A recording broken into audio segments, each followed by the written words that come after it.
नमस्कार आदाब। मैं सैयद तकवी।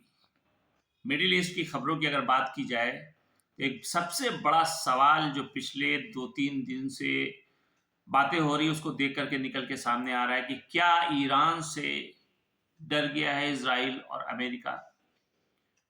क्या खामेनेई के उत्तराधिकारी की बात झूठ है। सबसे बड़ी खबर जो ये आ रही है कि ईरान के supreme leader Ayatollah Ali Khamenei ने अपने बेटे मुश्तबा खामेनेई को उत्तराधिकारी चुन लिया है। हालांकि इसकी आधिकारिक घोषणा नहीं की गई है। अमेरिकन मीडिया की रिपोर्ट है कि खामेनेई फिलहाल कोमा में है और बीमारी की आशंका के चलते उन्होंने सितंबर में ही मुश्तबा को उत्तराधिकारी चुन लिया था। मुश्तबा के ईरान का सुप्रीम लीडर बनते ही प्रॉक्सी के हौसले बुलंद हो गए और इसराइल पर संगठित हमले शुरू कर दिए। कैसे मुश्तबा खामनेई इजराइल विनाश का ऑपरेशन तैयार कर रहे हैं और क्यों प्रॉक्सी के हौसले बुलंद हैं, ये खबरें राष्ट्रीय और अंतर्राष्ट्रीय मीडिया में चल रही हैं। अंतर्राष्ट्रीय मीडिया की खबरों को गलत बताते हुए 85 साल के Iran supreme leader Ayatollah Ali Khamenei ने लेबनान में इस्लामिक गणतंत्र ईरान के राजदूत अमानी से मुलाकात का एक फोटो शेयर किया है। इस फोटो में वो स्वस्थ नजर आ रहे हैं। मुश्तबा का चुनाव बेहद गुप्त तरीके से किया गया। जो रिपोर्ट पेश की जा रही है उसमें दावा किया जा रहा है कि ईरान के विशेषज्ञों की सभा के 60 सदस्यों ने अली खामेनेई के मांग पर एक बैठक बुलाई थी। इस बैठक में सदस्यों को इस बात की जानकारी ही नहीं थी कि आखिर मुद्दा क्या है।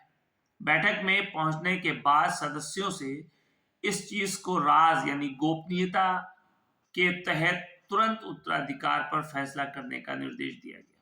सदस्यों को बैठक को गोपनीय रखने की भी चेतावनी दी गई। उनसे कहा गया, इसीलिए ये खबर बाहर नहीं आ पाई। हालांकि अभी तक खुद ईरान की तरफ से आधिकारिक पुष्टि नहीं हुई है।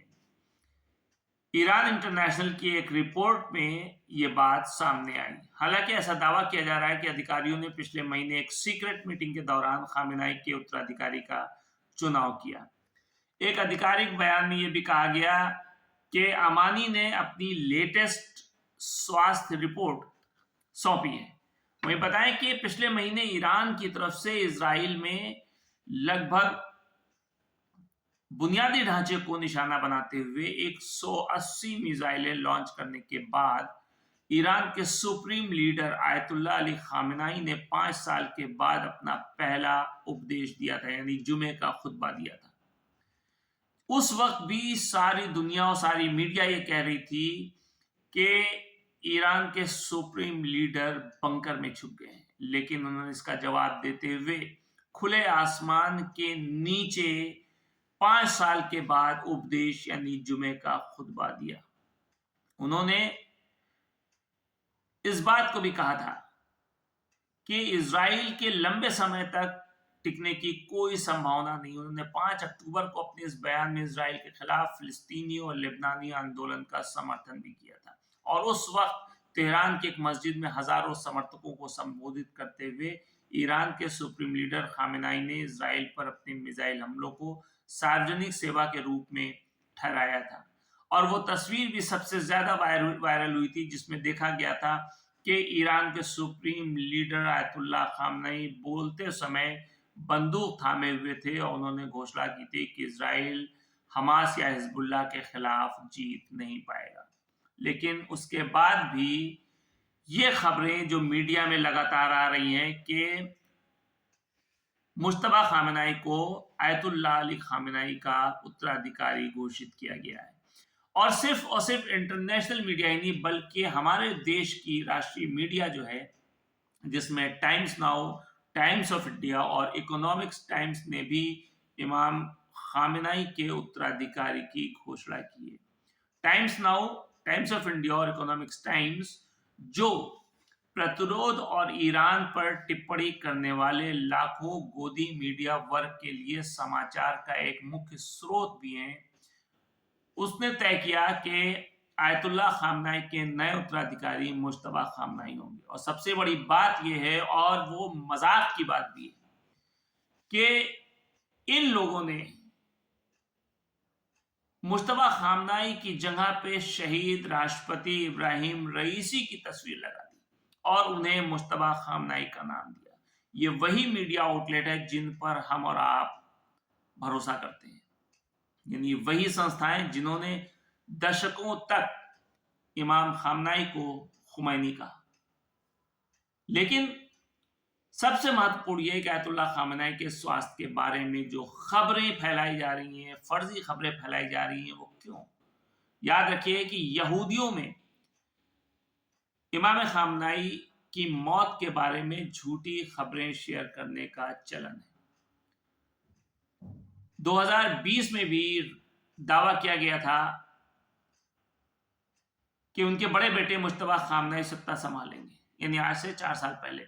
और यह भी कहा गया था कि कई उद्देश्यों से ऐसा किया गया, जिसमें से एक व्यक्तित्व के सम्मान और शायद उसकी रेपुटेशन और लोगों के बीच जो मकबूलियत है उसको कम करने का भी शायद मकसद रहा हो, जिसके तहत ये खबरें उड़ाई जा रही हैं। बहरहाल इसका उद्देश्य उन्हें एक तानाशाह साबित करना है, एक सम्राट के रूप में शामिल करना है या चित्रित करना है। लेकिन ये एक हास्यास्पद है, एक मजायका खेज है, और वो ये है कि उनका बड़ा बेटा मुस्तफा है। नए नेता का चलन कैसे वहां पे होता है? विशेषज्ञों की सभा द्वारा किया जाता है, जो ईरान के सभी हिस्सों से चुने गए बहुत ही हाईली क्वालिफाइड इंटेलेक्चुअल्स और स्कॉलर्स के ग्रुप्स के द्वारा होता है।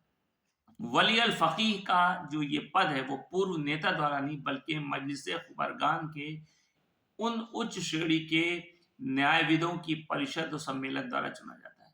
ये मीडिया आउटलेट जो अपना सारा सम्मान खो चुके हैं और जनता को उनके ऊपर विश्वास नहीं रह गया है, वो आज भी अपनी मनगढ़ंत बातों को लोगों के सामने पेश करने की कोशिश कर रहे हैं, लेकिन इससे कोई भी फर्क नहीं पड़ना चाहिए।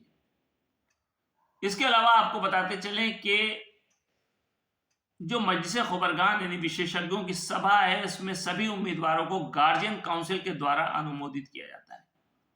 असेंबली में 88 मुश्तहिद का मतलब जो हायर रैंकिंग वाले इंटेलेक्चुअल्स और स्कॉलर्स होते हैं, उन्हें पूरी तरह से जांचे परखे उम्मीदवारों की सूची से चुना जाता है। 2016 में आप अंदाजा लगाएं कि 801 उम्मीदवारों में से 166 उम्मीदवारों को गार्जियन काउंसिल द्वारा अनुमोदित किया गया था, जिन्होंने कार्यालय के लिए आवेदन किया था। नमस्कार।